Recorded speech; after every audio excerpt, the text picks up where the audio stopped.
Hi, I'm Sandra Brown, and this video is to demonstrate how to do the beginning of a morning glory for the article in the spring issue of the 2023 Rug Hooking Magazine that pertains to hooking a very realistic throated flower.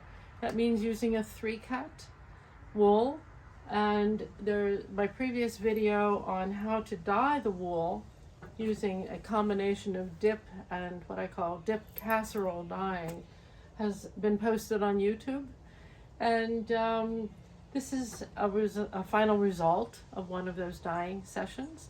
And I'll show you how we would then take this wool and use it to hook a realistic pattern, a more realistic morning glory. This is my own pattern taken from photographs in my garden. And so let me begin. A little discussion on the wool.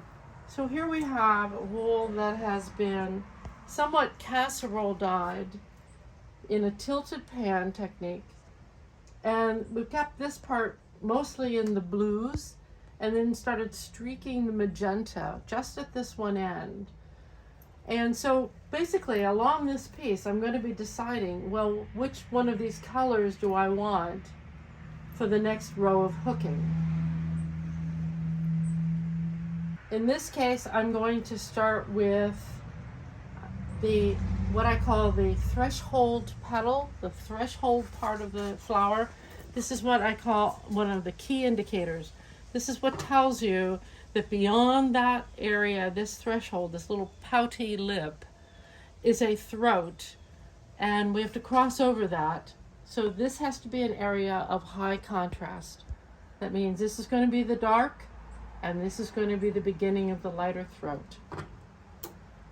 So I'm going to start with that line there. I'm going to take wool from this end and run it through the number 3 cutter on my cutting machine.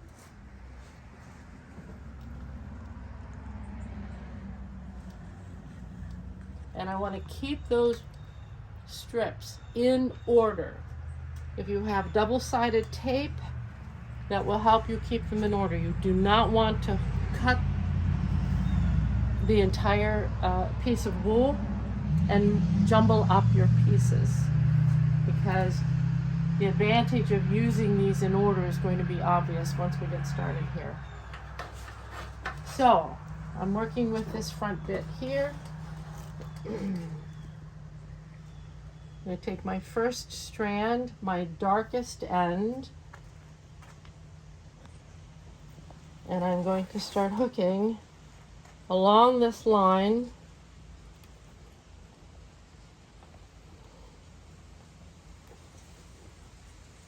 I'm using a ultrafine linen that I also had, I had commissioned until I get, because it has 16 by 16 threads per square inch, and I feel that any of the fine shaded hooking needed a tighter linen to get the effect. I'm starting to reach into my medium values, so I take that one, set it aside, pick up another dark one. It's okay for this to have a little variation in the color, and in this case I start in the same hole. I go up with the curve, following the curves of the fabric. I'm going to come down a little bit to sort of set up the streaks, and I'm going to cut that one. Put that in order. Pick up the next one. Come back up here to the threshold lip and keep hooking that threshold line in. Also now I'm going to start bending it down to set up the curve to the outer petal and cut that.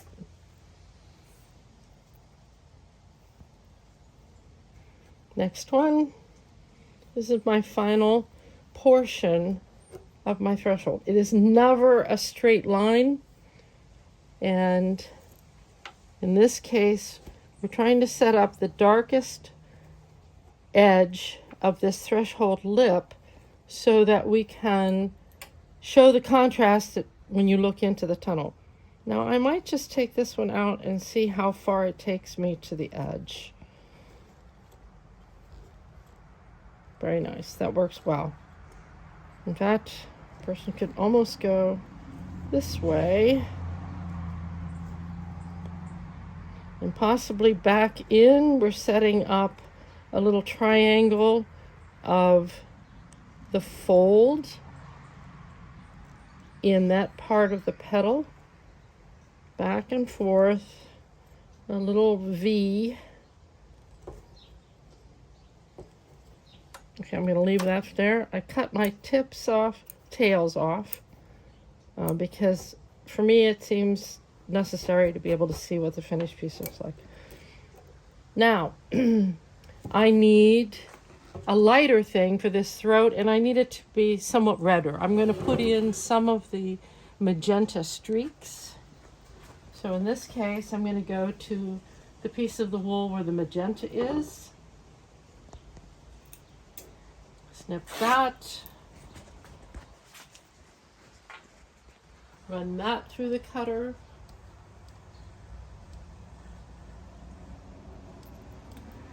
Keep those in order.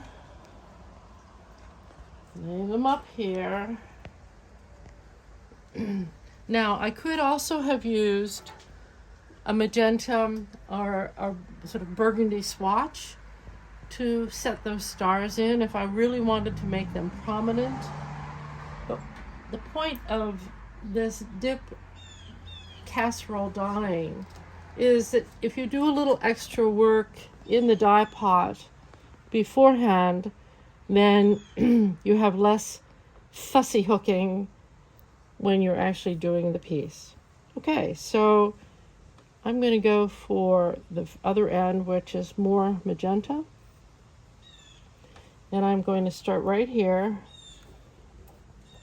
and start setting in a lighter streak for the throat.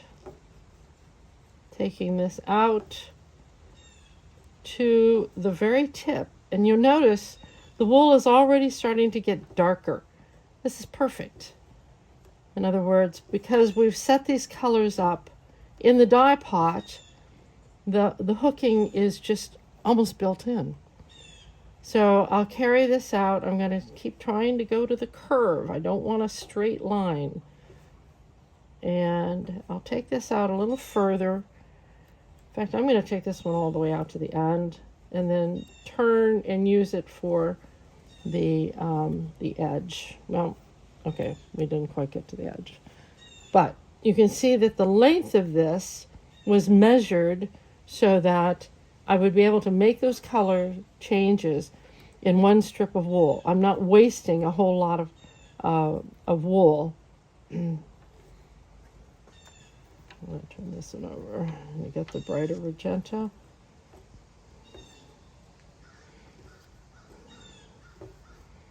Now this is a section where it comes to a point. So I'm going to be tucking in this lighter section here, somewhere up kind of near the tip. I don't want a double-sided row going all the way to the end.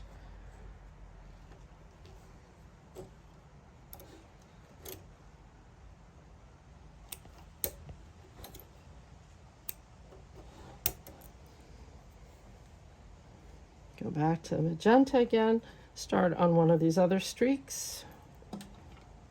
And this contrast that you line that you see between the dark of the threshold lip and the lighter of the throat is what draws the eye to that portion of your pattern. You want to be very careful about how you set up your high contrast areas in the piece, because that's what's going to determine what people look at first. I'm going to cut this one here. grab another lighter one and finish this little streak.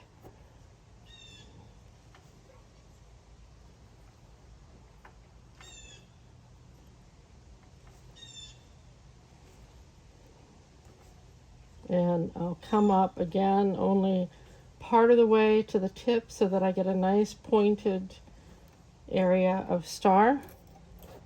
Give it a trim down here, trim there. And I think you can already see how that area of contrast, you're already looking deeper into the flower. So from here on out, I would finish these. I would start inserting further down, pick up some of these guys here, maybe go down to about that far on this and carry them out. I could start at the edges, and I could also do what I call a V highlight. So here's a medium light end of it. I come back, I go down, that's the top of the curve, come over. What I'm doing is creating a little V shape of shading, and then carry that on down. I'm going to try and make this look different than this color here. There might be enough difference. Nope, too close. So I'm going to move this over here, and then I'll fill this in later with something that makes that darker, that makes that wrinkle look better. So we've got one little highlight there. Let's finish him on the other side. In this case, I'm going to pull it up a little bit to get down further. I'm shading down off of that ridge. I'm trying to maintain a sort of V shape to that part of the petal.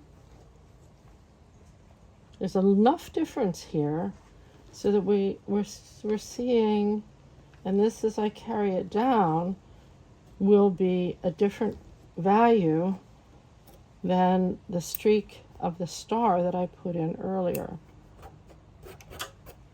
So you can already see how that the star is showing up. If I wanted that to be darker, I could pull from a more magenta piece of the wool, and I'm starting to make the ruffled edges of the flower itself. We're kind of taking up, going around, and coming back down. You can also start at the top of the edge of the petal and work in, but that's essentially how you're going to set up this contrast and the view into the throat of the flower. This would be the same with the daylily. You would start with the front petal. In this case, then, I will go to pick up some of my darkers up here and either reverse them and hook out to the edge where it would kind of help with showing the streaking that you would have in a typical petal. But basically we want to show that curve, the curve forward, and the lighter area that's underneath there. We will also be taking some of these and coming down below for the throat as it shows up underneath the petal. We'll probably start, let me show you. You'd probably start about here on the wool. You don't want the extreme white, but you want some of the fairly light. And you would create the front edge of that funnel, which itself is a cone, and then shade off, getting a little bit darker on the sides. And then that sets up the other area of contrast, which would be where this petal here meets the funnel underneath.